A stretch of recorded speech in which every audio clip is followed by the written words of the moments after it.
আজ আমরা কথা বলবো একটি মর্মান্তিক ঘটনা নিয়ে, যা ব্রিটেনের ইতিহাসে একটি কালো অধ্যায় হয়ে আছে। এটি ব্রিটেনের ডাকঘর কেলেঙ্কারি। শুধু একটি আর্থিক ক্ষতির গল্প নয়, বরং হাজার হাজার মানুষের জীবনে অপরিণীয় ক্ষতির এক নির্মম গাথা। এই ঘটনায় অনেকে হারিয়েছেন তাদের পরিবার, ব্যবসা, এমনকি নিজেদের জীবন। একটি ত্রুটিপূর্ণ সফটওয়্যারের জন্য হাজারো নির্দোষ মানুষকে দোষী বানানো হয়েছে। আজ আমরা জানব এই কেলেঙ্কারির পিছনের সত্য, এর প্রভাব এবং এ থেকে আমরা কি শিক্ষা নিতে পারি। তো চলুন শুরু করা যাক। 2000 সাল থেকে 2013 সাল এই সময়ের মধ্যে ব্রিটেনের ডাকঘর কর্তৃপক্ষ প্রায় 1000 সাব পোস্টমাস্টারের বিরুদ্ধে মামলা করে। অভিযোগ, তারা নাকি তাদের হিসেব থেকে টাকা চুরি করেছেন। কিন্তু এই অভিযোগের পেছনে ছিল একটি ত্রুটিপূর্ণ সফটওয়্যার, যার নাম হরাইজন। এই সফটওয়্যারটি তৈরি করেছিল জাপানি কোম্পানি ফুজিৎসু। হরাইজন সফটওয়্যারটি ছিল ডাকঘরের হিসাব নিকাশের জন্য, কিন্তু এটি প্রায় ভুল হিসেব দেখাতো। কখনো হাজার হাজার পাউন্ডের ঘাটতি, কখনো অসম্ভব লেনদেন। আর এই গুরুতর ভুলের জন্য সাধারণ সাব পোস্টমাস্টাররা দায়ী হয়ে যান। তাদের বলা হয়, তুমি চুরি করেছ। ফলাফল, কেউ জেলে গেলেন, কেউ দেউলিয়া হলেন, আর কেউ কেউ জীবনের সঙ্গে লড়াই করে হেরে গেলেন। এই কেলেঙ্কারি শুধু সংখ্যার খেলা ছিল না, এটি ছিল হাজারো মানুষের জীবনের ট্র্যাজেডি। তদন্তে বলা হয়েছে প্রায় 10,000 মানুষ এই ঘটনায় ক্ষতিগ্রস্ত।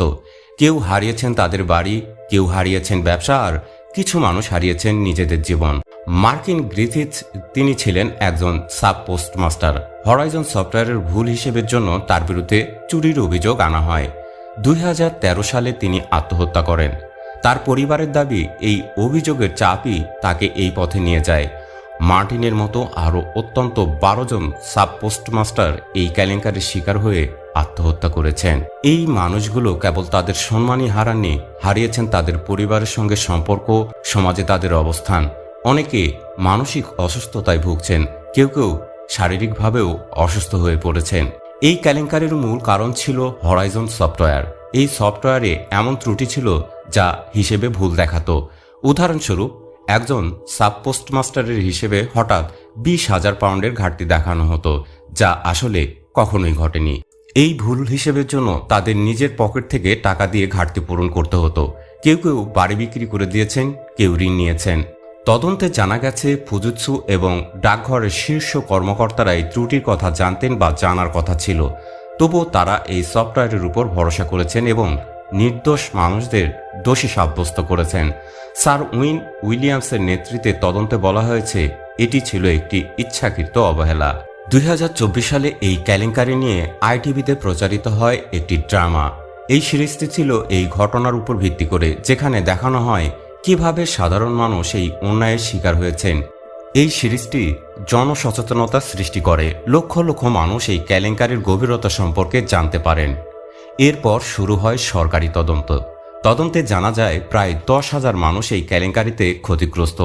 অনেকের বিরুদ্ধে মামলা প্রত্যাহার করা হয়, কিন্তু ততক্ষণে অনেকের জীবন ধ্বংস হয়ে গেছে। এখন ব্রিটিশ সরকার বলছে ক্ষতিগ্রস্তদের পূর্ণ ও ন্যায্য ক্ষতিপূরণ দেওয়া হবে। কিন্তু প্রশ্ন থেকে যায়, এত বছর পর কি সত্যিই ন্যায়বিচার সম্ভব? একটি ভুল প্রযুক্তির জন্য হাজারো জীবন ধ্বংস হয়ে গেছে। এই ঘটনা আমাদের শেখায়, প্রযুক্তির উপর অন্ধ ভরসা করা যায় না। আমাদের আরও সতর্ক হতে হবে, যাতে নির্দোষ মানুষ আর এভাবে শাস্তি না পায়। ব্রিটেনের ডাকঘর কেলেঙ্কারি আমাদের মনে করিয়ে দেয়, প্রযুক্তি আমাদের জীবনকে সহজ করতে পারে, কিন্তু এর ত্রুটি আমাদের ধ্বংসও করতে পারে। আমরা চাই এমন ভুল যেন আর কখনোই না ঘটে।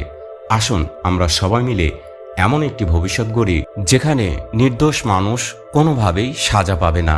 প্রযুক্তির ব্যাপারে সতর্ক থাকুন এবং আরও জানুন আমাদের সাথে চ্যানেলটি সাবস্ক্রাইব করে।